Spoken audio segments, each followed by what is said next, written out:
Hi, this is Pat Johnson, your psychology instructor, and in this mini lecture we're going to start our discussion of operant conditioning by talking about some basic principles and also by distinguishing between reinforcement and punishment. Let's start out with some definitions.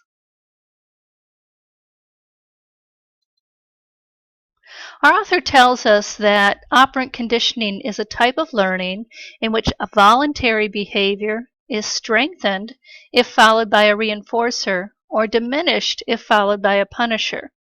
So the first thing I want you to key into is that word voluntary. And if you remember back from our discussion about classical conditioning only deals with involuntary behaviors like sneezing or salivating or fear, those type of involuntary responses, while operant conditioning deals with voluntary behaviors, things we choose to do. You can also see in this definition that our author has thrown in the words reinforcer or punisher.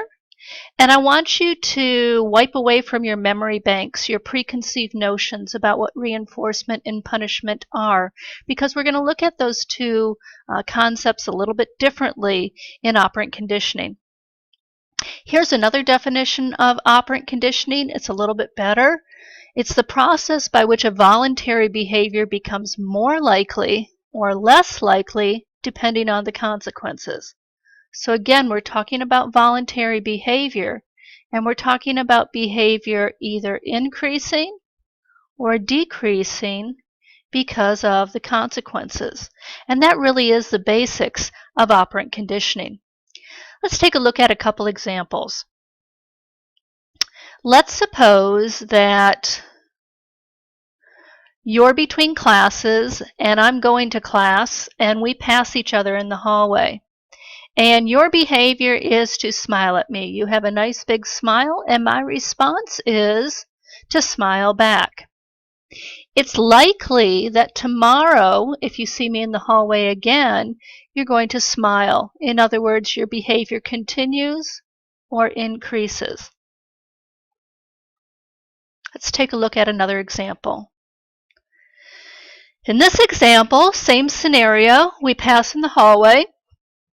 You give your smile again, except this time the consequence is for me to blow you a raspberry. And that's not very nice. It's not very polite. It makes you feel real uncomfortable, possibly perplexed. So tomorrow, if you see me in the hallway, you might look away. You might just have a neutral facial expression. Your behavior of smiling has decreased. All right, so remember, only voluntary behaviors can be learned through operant conditioning. So things like running, or swimming, or studying, or going to work, or singing, or texting.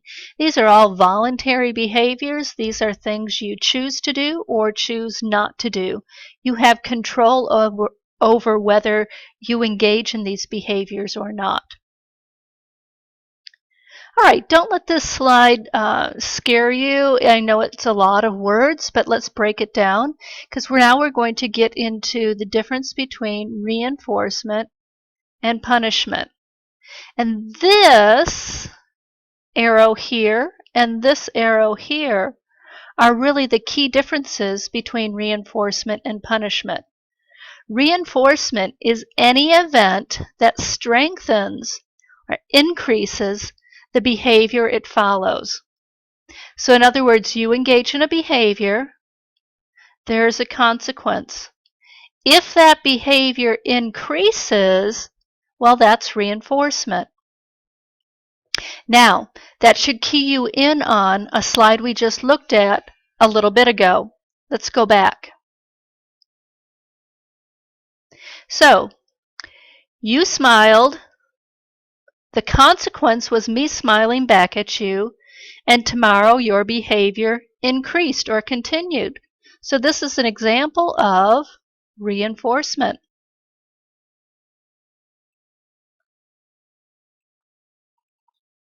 Let's take a look at a couple other examples of reinforcement. You study, You get a decent grade. You study even more for the next test. Your studying behavior has increased. Here's a final example. You smile. I smile in response. You are likely to smile at me the next time you see me. So that goes back to that example we had earlier with the smiling. Again, notice we didn't say anything about good or nice. We're just looking at whether the behavior is increasing or not. All right, let's go over to punishment now and take a look at that. Punishment is any event that decreases the behavior it follows. So you would have a behavior, there would be a consequence. If that behavior decreases, in other words, if it goes down, then it's punishment. So let's look at an example. Let's suppose you cheat on a test. Your teacher gives you a failing grade, and you don't cheat on the next test. In other words, your cheating behavior decreased. And then going back to that original example, you smile at me, I stick my tongue out at you, you stop smiling. Again, your behavior is decreasing. These are both examples of punishment. An important point to remember, nothing was mentioned about reinforcement being something good or punishment being something bad. The only way we know if a consequence is reinforcement or punishment is to see if the behavior increases or decreases. So let me give you a real-life example. Let's suppose you speak up in class, and I, your teacher, tease you, and everybody looks at you, and they're laughing and they're chuckling. Now, for some of you, maybe those of you who were the class clown in high school, that might increase your behavior because for some reason you enjoyed it. Others of you, you speak up in class, the teacher teases you, everybody looks at you, well, maybe that decreases your behavior. The only way to tell if the teacher teasing you and everybody looking at you is reinforcement or punishment depends on whether or not your behavior is increasing or decreasing. And that's the basics between reinforcement and punishment. So let's test yourself. A child plays with matches. He gets his bottom swatted and he stops playing with matches. All right, so this is the behavior we're looking at. The child playing with matches. Is that behavior increasing or is it decreasing? Well, we can see right here that the child has stopped playing with matches. So the behavior is decreasing, and we know that when the behavior decreases, that's punishment. Here's another example. You take out the garbage without being asked, and you get praised. Tomorrow, you take out the garbage again. In this case, your garbage taking out behavior is increasing. So this is reinforcement. Those are the type of examples you'll see on your test to understand the basic difference between reinforcement and punishment.